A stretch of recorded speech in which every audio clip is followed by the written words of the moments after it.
எல்லாருக்கும் வணக்கம். ராஜ் திலக் பேசுகிறேன். இன்றைக்கி இந்த வீடியோவில் நம்ம என்டிகே நாம் தமிழர் கட்சி அதனோட அரசியல், அதனோட போக்கு, அதனோட எதிர்காலம் எப்படின்றது பார்க்க போகிறோம். இது வந்து என்னோட தனிப்பட்ட முறையான ஒரு கருத்து தான். நான் நாம் தமிழர் கட்சியை மீடியாவில் எப்படி பார்த்துருக்கேன், நான் நாம் தமிழர் கட்சியை வந்து கேம்பெயின் தேர்தல் பிரச்சாரத்தில் எப்படி பார்த்துருக்கேன், அவங்க கட்சி ஆஃபீஸில் எப்படி பார்த்துருக்கேன், என்னோட அனுபவத்தை வச்சு நான் நாம் தமிழர் கட்சி பற்றி நான் சொல்ல போகிறேன். ஓகேங்களா? இப்போ நாம் தமிழர் கட்சி பார்த்தீங்கன்னு வச்சுக்கோங்களேன், டிஎம்கே ஏடிஎம்கேவோட மிகப்பெரிய ரைவலாக நாம் தமிழர் கட்சி இருந்தாங்க ஸ்டார்டிங்கில். அந்த ஆரம்பத்தில் ஏடிஎம்கேக்கு பார்த்தீங்கன்னு வச்சுக்கோங்களேன், ஜெயலலிதா இறந்ததுக்கப்புறம் ஏடிஎம்கேக்கு சுத்தமாக வேல்யூ போயிடுச்சு, ரெண்டு கட்சியாக பிரிஞ்சுட்டாங்க. இப்போ பிரதானமான கட்சின்னு பார்த்தீங்கன்னா டிஎம்கே மட்டும்தான். இந்த டிஎம்கேக்கு மிகப்பெரிய ரைவலாக நாம் தமிழர் கட்சி இருந்தாங்க. எப்படின்னு பார்த்தீங்கன்னா, நாம் தமிழர் கட்சி பண்ணுற அரசியல் அதை பாசிட்டிவ் நெகட்டிவாக ரெண்டாக பிரிச்சுக்கலாம். ரெண்டு கான்செப்டை கையில் எடுத்துக்கிட்டாங்க.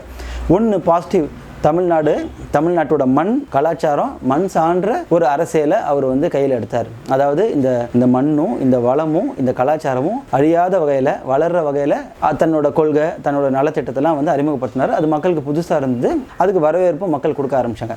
ரெண்டாவது நெகட்டிவ் சைடு என்னன்னு பார்த்தீங்கன்னா, வெறுப்பு அரசியல்.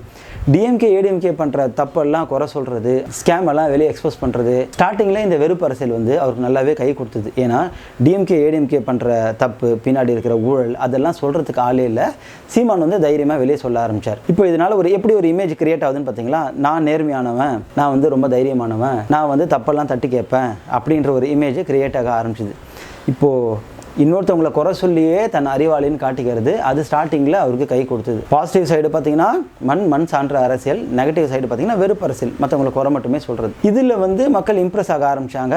நாம் தமிழருக்கு ஒரு பெருமையான ஒரு விஷயம் இருக்குது. தமிழ்நாட்டில் வளர்ந்து வந்த மிகப்பெரிய மூணாவது கட்சியாக நாம் தமிழர் கட்சி இருந்தது. அதுக்கப்புறம் அதிக படித்தவர்களும் அதிக இளைஞர்களும் இருக்கிற கட்சியாக நாம் தமிழர் கட்சி இருந்தது. இது ரொம்ப பெருமையான விஷயம் ஸ்டார்டிங்கில் கம்பேரிட்டிவ்லி டிஎம்கே ஏடிஎம்கே. இது வந்து விஜய் வராதுக்கு முன்னாடி வரைக்கும். ஓகே, இதுதான் அவங்க கையில் எடுத்த அரசியல்.